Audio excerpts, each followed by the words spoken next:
Esse beat que o Matheus me mandou, viu? Na rocheda.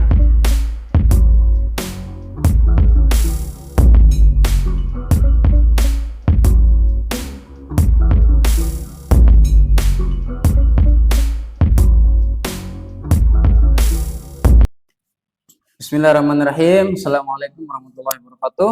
Alhamdulillahirabbil alamin. Wassalatu wassalamu ala asrofil anbiya'i wal mursalin wa ala alihi washabihi majma'in. Allahumma shalli ala sayyidina Muhammad wa ala ali sayyidina Muhammad. Baik sahabat Budi. Nah, ini kita sekarang di bulan apa nih? Mei. Sebulan lagi kita lebaran haji ya. Semoga teman-teman bisa berkorban tahun ini. Amin. Amin ya Allah. Baik, di pembahasan kita kali ini ya, kita akan bahas ini tidak kalah seru dengan yang kita bahas pada fenomenologi episode pertama. Ya. Tentu masih berkaitan di dunia pendidikan. Kalau kemarin kita membahas terkait KDM, sekarang mungkin yang lebih luas ya. Kalau kemarin fokus ke barak militer gitu ya. Nah, sekarang kita bahas ke yang lebih luas terkait dengan pendidikan, yakni terkait dengan bagaimana sih kinerja guru yang berkaitan dengan gaji maupun tunjangan guru khususnya yang ada di Indonesia. Namun sebelum kita bahas lebih lanjut, ada yang menarik yang dikeluarkan hasil survei oleh KPK di, kalau tidak salah di tahun 2024, di akhir tahun 2024 atau di awal 2025 kalau tidak salah, itu dikeluarkan survei oleh KPK bahwa tingkat integritas gitu ya. Ini bisa teman-teman lihat ya, bahwa integritas pendidikan di Indonesia itu guru dan dosen banyak yang terlambat dan bolos. Dan ini apakah berdampak kepada pendidikan? Tentu berdampak. Berdampak kepada prestasi mahasiswa, prestasi siswa. Namun ada sisi lain yang perlu kita lihat. Di satu sisi ini sebagai cambuk buat teman-teman ya, sebagai guru maupun sebagai dosen. Iya. Sebagai pengingat. Reminder kita. Ibarat kuda itu kadang-kadang harus dipecut dulu baru dia jalan gitu ya. Nah, ini kita anggap sebagai motivasi kita, sebagai pengingat kita, khususnya teman-teman guru dan dosen, bahwa harus ada yang kita perbaiki gitu ya. Jangan kita bolos dan lain-lain. Namun di sisi lain perlu kita lihat, apakah ada variabel atau apakah ada faktor lain yang menyebabkan kenapa kok banyak guru dalam tanda kutip dalam tanda kutip yang bolos ataupun tidak masuk kerja, tidak mengajar. Dan di hasil survei itu juga mengatakan bahwa banyak siswa yang menyontek. 90% bahkan dikatakan siswa mencontek, baik siswa maupun mahasiswa. Nah, itu kan bisa dibilang itu bibit-bibit korupsi sebenarnya kalau di SPI KPK ya. Pendidikan. Ya. Jadi kita coba lihat dari sisi yang lain, itu dari segi pendapatan atau penghasilan guru dan dosen di Indonesia. Khususnya ini kita lihat yang guru dulu, kita lihat ya. Apakah ada keterkaitan dengan hasil SPI ini? Nah, nanti teman-teman bisa simpulkan sendiri ya. Tentu hasil SPI ini seperti yang saya bilang di awal tadi, hasil SPI ini sebagai cambuk untuk kita, sebagai untuk teman-teman guru, sebagai motivasi, sebagai pengingat. Khususnya lagi untuk Kementerian Pendidikan ya, bahwa ada program-program yang mungkin yang perlu diperbaiki, ada program-program yang perlu dijalankan untuk meningkatkan integritas di dunia pendidikan. Nah, ini hasilnya, guru dosen tak disiplin katanya. Ya, guru dosen ada yang tidak disiplin. Bahkan banyak yang seperti kemarin viral, ada dosen yang penghasilannya 2 juta per bulan harus pergi ojol. Ya, mungkin karena pergi ojol terus tidak masuk kelas kan? Nah, bisa jadi itu. Bisa jadi. Bisa tidak masuk ngajar tanpa alasan kan? Masa ia izin ngajar karena pergi ojol kan? Nah, itu menjadi perhatian. Baik, ada sisi yang perlu kita garis bawahi di sini, yaitu sebelum kita lihat dari sisi penelitian seperti biasa ya, dari segi apakah gaji guru ataupun tunjangan guru itu berdampak signifikan terhadap dunia pendidikan gitu. Ya. Apakah berdampak signifikan terhadap kemajuan dunia pendidikan itu sendiri, hasil belajar siswa, hasil belajar siswa, hasil belajar mahasiswa, prestasinya dan lain-lain. bisa kita lihat di terakhir nih di tahun 2025 itu World Population mereview bahwa Indonesia itu berada di peringkat, nanti kalau salah bisa teman-teman komen ya. Kalau tidak salah ada di peringkat 67 dari 200 negara. Itu apa, Mi? Cukup baik lah ya. Peringkat 67. Peringkat 67 dari 200 negara. Itu peringkat apa maksudnya? Ini World Population Review. Ini peringkat tingkat literasinya. Oh, literasi. Dengan tingkat literasi 96%. Ini tingkat pendidikan secara umum. Jadi WPR ini atau World Population Review ini meranking tingkat atau kemajuan pendidikan di dunia, di mana Indonesia menempati peringkat 67 dari 200 negara, masih kalah dengan Singapura itu bahkan ada di 11. Iya. Vietnam masih di atas kita, itu peringkat 47 kalau tidak salah, dan 47 atau 53 Vietnam, dan Brunei, artinya yang di Asia Tenggara. Di Asia Tenggara kita masih kalah dengan Singapura, Brunei, dan Vietnam secara ranking dunia. Nah, World apa tadi? World Population Review. Population. Atau ya, Population Review di tahun 2025. Ini baru dikeluarkan oleh WPR. Nah, kemudian kita lihat juga terkait dengan tingkat besaran perbandingan gaji ya. Tadi kan kita melihat ranking nih. Kemudian kita lihat juga perbandingan gaji antara negara-negara di dunia dengan negara kita. Nah, kalau dilihat tentu Indonesia ya cukup. Kalau perbandingannya ya kita dilihat negara tetangga aja, Malaysia lebih tinggi, Vietnam lebih tinggi, bahkan Indonesia itu kan sangat rendah itu ya. Itu pun yang PNS honorer lebih rendah lagi. Bisa kita lihat di sini yang tinggi misalnya Jerman, Korea Selatan ya, Swiss paling tinggi. Nah, berdasarkan WPR itu peringkat pertama pendidikan itu adalah Korea Selatan. Peringkat pertama. Kalau tidak salah itu Korea Selatan. Nanti kalau sekali lagi kalau salah bisa di komen atau dicek ya. Artinya secara penghasilan dan perbandingan gaji di negara ini kemudian dibandingkan dengan peringkat mereka di dunia, itu berbanding terbalik atau berbanding lurus? Lurus berarti. Berbanding lurus ya, bahwa penghasilan guru yang tinggi ternyata signifikan terhadap kemajuan pendidikannya. Dilihat dari ranking tadi ya, seperti Korea Selatan itu cukup tinggi, bisa mencapai itu 60 atau 70 ya.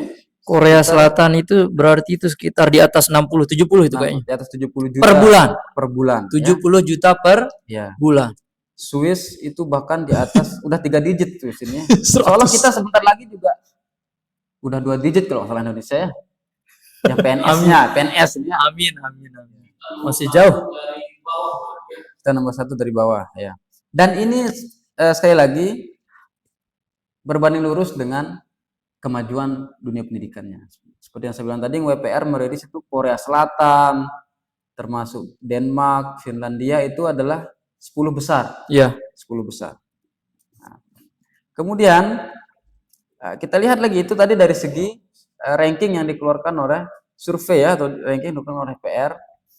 Kemudian kita lihat dari sisi yang lain ya, ini supaya semakin kuat juga statement kita bahwa ternyata gaji itu, tunjangan itu berdampak signifikan terhadap kemajuan suatu pendidikan. Nah, kemudian apakah secara ilmiah juga seperti itu? Nah, ini menjadi pertanyaan. Apakah secara penelitian dan lain-lain juga seperti itu? Namun sebelum ke situ perlu kita lihat bahwa tadi kan secara grafiknya ya, nominalnya belum jelas di situ ya. Yang jelas 0 sampai 20 kita di intinya guru honorer itu di bawah 1 juta lah. Iya. Ada beberapa berita yang agak miris mungkin kita baca ya. Beberapa berita yang menyatakan bahwa gaji guru di Indonesia itu masih di kisaran 200, masih banyak begitu maksudnya ya. Masih banyak gaji guru yang di kisaran 200-300 ribu rupiah per bulan. Per bulan. Artinya sangat rendah gitu ya. Bahkan untuk hidup mungkin kehidupan sehari-hari mungkin tidak mencukupi begitu ya. Sehingga tidak heran kalau banyak guru yang harus nyambi gitu ya.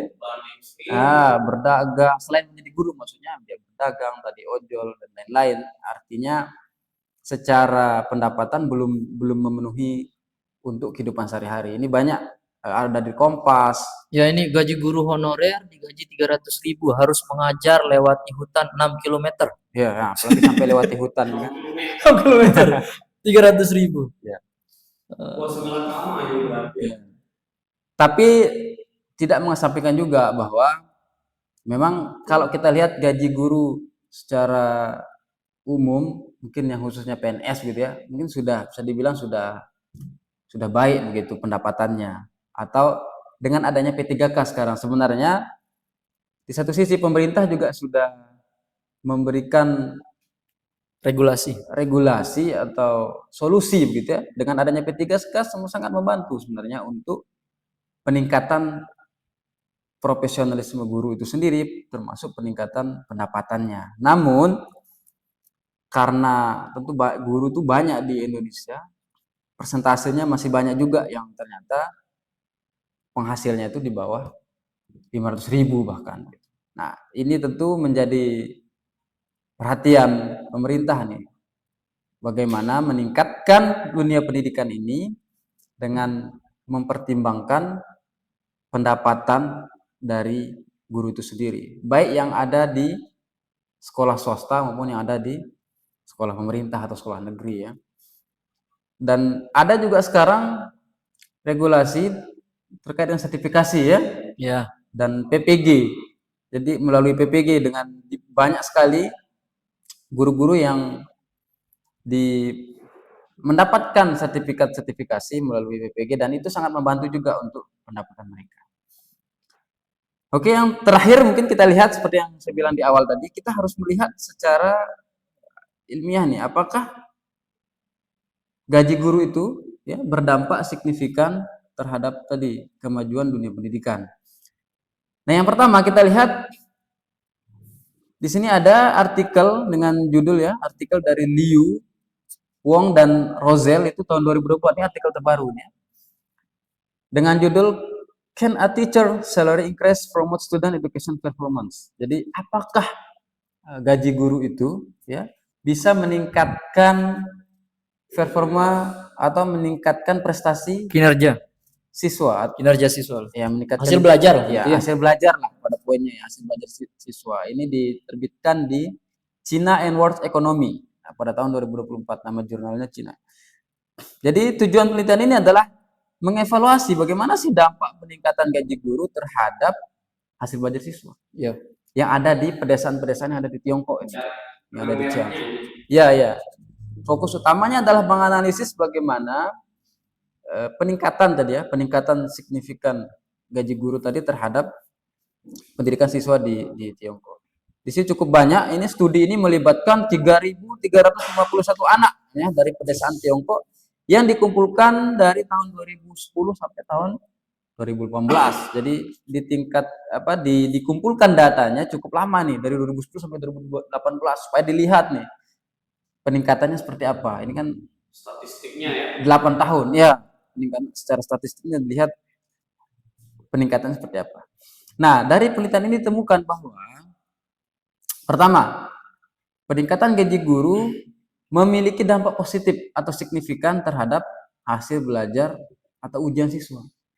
Dan yang menarik ini, sebelum kita bahas temuannya, yang menjadi sampelnya ini adalah, menjadi subjeknya ini adalah siswa. Maksudnya bukan guru yang bukan gurunya, ya, langsung ke hasil belajarnya, langsung lihat siswa, langsung dilihat. Makanya tadi dari 2010 ke 2000 sampai 2018 datanya itu cukup banyak berdasarkan ya, niat lah ini ya. Sehingga dapat kita katakan penelitian ini cukup bagus gitu ya. Yang pertama tadi, ternyata gaji guru signifikan terhadap peningkatan hasil ujian siswa. Kemudian yang kedua, peningkatan gaji guru meningkatkan proporsi guru yang berpendidikan tinggi dan mengurangi rasio siswa terhadap guru yang secara keseluruhan meningkatkan kualitas pendidikan. Nah, artinya ini bahwa sekali lagi peningkatan gaji guru itu secara keseluruhan meningkatkan kualitas pendidikannya. Oh iya iya iya. Tadi kan Kalau yang pertama apa tadi, Mi? yang pertama kan meningkatkan prestasi siswanya atau Hasil performance belajar dari siswa. siswanya, hasil belajarnya. Nah, kemudian yang kedua, lebih luas lagi. Ini gaji guru yang meningkatkan gaji guru itu meningkatkan juga kualitas pendidikan. Kualitas pendidikan Ya. berarti. Berarti etos kerja berarti ya, Ya, dilihat etos- dari sisi etos kerjanya. Tidak ada sisi atas kerjanya. Kemudian yang ketiga adalah implikasinya terhadap kebijakan. Jadi pentingnya insentif gaji dalam fungsi produksi pendidikan dan memberikan wawasan bagi negara lain yang sedang melakukan reformasi pendidikan di daerah pedesaan. Jadi artinya adanya penelitian seperti ini, adanya temuan tadi berimplikasi terhadap kebijakan. Artinya begini, jika memang benar peningkatan gaji guru itu bisa meningkatkan kualitas pendidikan, otomatis harus lebih tinggi lagi tingkatannya, yaitu dikeluarkannya kebijakan, ya kan? Kebijakan oleh pemerintah atau yang berkuasa, gitu kan? Atau kementeriannya lah yang terkait, ya stakeholder, untuk membuat kebijakan terkait dengan peningkatan gaji guru tadi. Iya iya. Orang-orang apa? Bukan orang-orang stakeholder gitu ya. Iya. Dalam dunia pendidikan. Ya, Apakah DPR begitu ya? Iya. Pemerintah, kementerian intinya semua. semua yang terkait dengan melihat kenyataan tadi bahwa ternyata tingkatkannya gaji guru ini meningkatkan juga Kualitas pendidikan. Nah, supaya lebih kuat itu kan harus ada regulasi, Iya. harus ada kebijakan-kebijakan dari pemerintah, ya seperti negara kita lah, ada kebijakan P3K, Sertifikasi guru. sertifikasi guru. Nah, itu termasuk kebijakan-kebijakan yang secara langsung bisa meningkatkan Iya. pendapatan guru. Boleh lah berarti ya. Dan apabila berkaca dari penelitian ini tentu akan meningkatkan kualitas pendidikan. Harapannya kan begitu, meningkatkan siap. kualitas pendidikan. Kemudian yang kedua, ini penelitian dari Akiba, Shimizu dan Liang Oh ini yang bagus ini. tahun 2012. Ini diterbitkan di International Journal of Educational Research dengan judul Teacher Salary and National Achievement Across National Analysis of 30 countries, ya. 30 negara. Ya. Wih, luar biasa. Ini jadi Global penelitian ini. ini dilakukan di cross nation dibilang ya, di berbagai Negara. lintas negara gitu ya, kurang lebih 30 negara terkait dengan teacher salary atau ya pendapatan Gaji guru. tadi ya, gaji guru ya. Dan national achievement, penghargaan gitu ya, Prestasi nasional. prestasi secara nasional. Inilah. Untuk guru ya. Jadi tujuan penelitian ini adalah menganalisis bagaimana hubungan gaji guru dan pencapaian tadi secara nasional itu ya di 30 negara tadi terhadap prestasi nasional dari pendidikan itu. Misalnya tadi bisa Teams kalau kami di matematika. Teams ya kalau di matematika, kemudian mungkin ada OECD ya namanya ya, yang data gaji guru dari OECD kalau nggak salah, saya lupa panjangannya, teman-teman bisa komen ya. Yang OECD bisa punya sih. Ya, jadi bagaimana gaji guru itu bisa meningkatkan ya ranking nasional lah di dunia, khususnya di dunia pendidikan ya. Baik di PISA, di Teams dan lain-lain dan sebagainya. Jadi temuan dari penelitian ini adalah negara-negara dengan gaji rata-rata yang lebih tinggi cenderung memiliki pencapaian nasional yang lebih tinggi dalam matematika dan sains. Nah itu Tadi PISA tadi kan Teams. bisa itu. Ya, ternyata negara yang memiliki gaji guru yang lebih tinggi Ternyata skor PISA matematika dan sainsnya matematika dan lebih sains tinggi. lebih tinggi juga. Oh, itu. Jadi perlu ada kebijakan sekali lagi bagaimana meningkatkan gaji guru ya. Kemudian yang kedua, gaji rata-rata untuk guru baru tidak menunjukkan hubungan signifikan dengan pencapaian nasional. Oh ini untuk guru-guru baru, artinya yang biasanya kan kalau guru-guru baru mungkin salarinya pendapatannya belum sama dengan yang Mungkin itu senior faktor gitu, yang atau tidak yang- berpengaruh. artinya Karena ini ada faktor dihitung lain juga ya. berdasarkan tahun kinerjanya atau masa kerjanya. Guru yang lebih berpengalaman lah gitu ya. Ya, nah ini yang menandakan bahwa kalau misalnya nih baru masuk gajinya anggaplah misalnya 1 juta misalnya gaji. Tapi setelah 5 tahun 10 tahun tetap gaji segitu kan otomatis tetap dihitung sebagai guru baru dan itu tidak berdampak terhadap kualitas pendidikan. Sekarang mungkin kita mengalami beberapa sekolah, beberapa tempat mungkin seperti itu. Gaji gurunya ternyata sudah 10 tahun mengajar, masih gajinya 500.000 gitu kan. Kalau Miris itu kalau miris. 500.000, Sehingga 300.000. jangan terlalu besar lah mimpinya untuk bisa memajukan pendidikan kalau SDM di pendidikan itu sendiri. Maksudnya Perlu dicatat pokoknya begitu ya. gurunya sebagai ujung tombak di dunia Iya, pendidikan kesejahteraan guru tidak lah. ditingkatkan. Iya, iya. Kemudian yang terakhir ini ya, yang terakhir ada penelitian dari Palm and Springer ini. Palm, Wien and Springer tahun 2021. Teacher Merit Pay. Merit ini bukan menarik ya. Meta analisis ini ya. American ini diterbitkan di American itu Tunjangan kinerja itu. Merit Pay ini berarti lebih ke tunjangan ini ya. Tunjangan kinerja gitu kayaknya. Oh, tukin. Ya, oke, pantas kemarin ya teman-teman dosen di Kemendikbud itu sampai harus turun ya. Ya, Turun ke jalan, hidup adaksi. pergi menemui menterian ya. Ternyata penting juga ternyata yang namanya Iya, iya. tukin. Punya dasar ilmiah lah begitu. Ya, jadi di penelitian ini ditemukan bahwa program Merit Pay tadi atau tunjangan kinerja tadi memiliki efek positif yang signifikan terhadap skor tes siswa. Iya, iya. Ya, jadi ya mungkin sama saja dengan yang tadi. Tidak ada istilahnya ini dari 3 artikel yang kita bahas. Semuanya menyatakan hal yang sama lah, tidak ada pro kontra di Iya. sini. Bahwa semua pro gitu ya. Dengan peningkatan pendapatan guru atau dengan adanya tunjangan terhadap guru itu meningkatkan secara signifikan bahasanya bahkan di sini. Bukan meningkatkan sedikit demi sedikit gitu, Signifikan. tapi signifikan terhadap skor siswa, terhadap kemajuan pendidikan. Kemudian secara pentingnya desain dan implementasi, yaitu penelitian dan pembuatan kebijakan disarankan untuk memperhatikan dengan cermat implementasi program Merit Pay untuk memaksimalkan dampaknya terhadap proses belajar. Artinya begini, adanya tunjangan tadi harus dibarengi juga dengan kebijakan. Bagaimana implementasinya di lapangan. Iya, iya. Artinya guru tidak semata-mata langsung diberikan Mm-mm. tanpa adanya evaluasi Iya, misalnya, benar. tanpa adanya Ada target-target kinerja lah target-target. gitu Mungkin ya. kalau di dunia dosen yang saya tahu ada beban kerja dosen. Iya, beban kerja Oh, di dosen. guru mungkin ada juga Sama juga sama. sepertinya. Jadi yang ya itu salah satu mungkin yang menjadi pagar gitu ya, yang untuk bagaimana guru itu bekerja, diberikan tunjangan tapi bekerja sesuai dengan Mm-mm. porsinya gitu ya. Iya. Supaya tunjangan yang Terutama diberikan dampaknya tidak itulah ya, dampaknya bagi dampaknya siswa begitu. bisa maksimal terhadap siswa.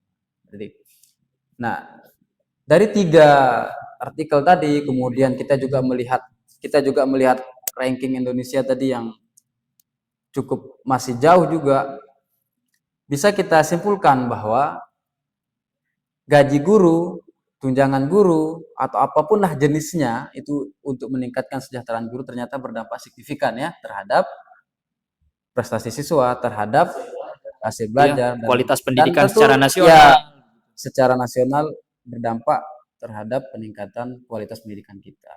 Siap, Ini siap. tentu demi memajukan bangsa dan negara sesuai dengan cita-cita undang-undang Ya, kita ya. Asta Cita yang keempat, Ya, meningkat apa? Ya SDGs juga yang keempat. SDGs, ya. Kualitas pendidikan, meningkatkan Bagaimana pendidikan gitu ya. mencerdaskan kehidupan bangsa. Ya. Muara akhirnya kan kita Indonesia Emas 2045 itu. Ya, itu mudah-mudahan kita Salah bisa satu strateginya berarti kesejahteraan guru ya. Ya, oke, sahabat Budi, mungkin seperti itu pembahasan kita kali ini terkait dengan dampak signifikan tadi ya, dampak gaji guru terhadap kemajuan dalam pendidikan. Mudah-mudahan negara kita lihat nih trennya positif. Ya, alhamdulillah sudah ada ikhtiar dari Tahun pemerintah. ke tahun selalu ada perubahan dan peningkatan ke arah yang lebih baik untuk memajukan dunia pendidikan kita. Baik, terima kasih. Mudah-mudahan bermanfaat Ya, manfaat Mi, dan manfaat, berkah. manfaat. Insyaallah. Paling tidak menjadi informasi dan menjadi bahan evaluasi kita bersama. Iya. Bahwa ada hal yang harus kita perbaiki dan ada hal yang harus kita tingkatkan di Siap, siap. khususnya di dunia pendidikan. Mudah-mudahan pemerintah juga menonton. Terima kasih. Wallahu muwaffiq wala sabila rasad. Assalamualaikum warahmatullahi wabarakatuh. Waalaikumsalam warahmatullahi wabarakatuh.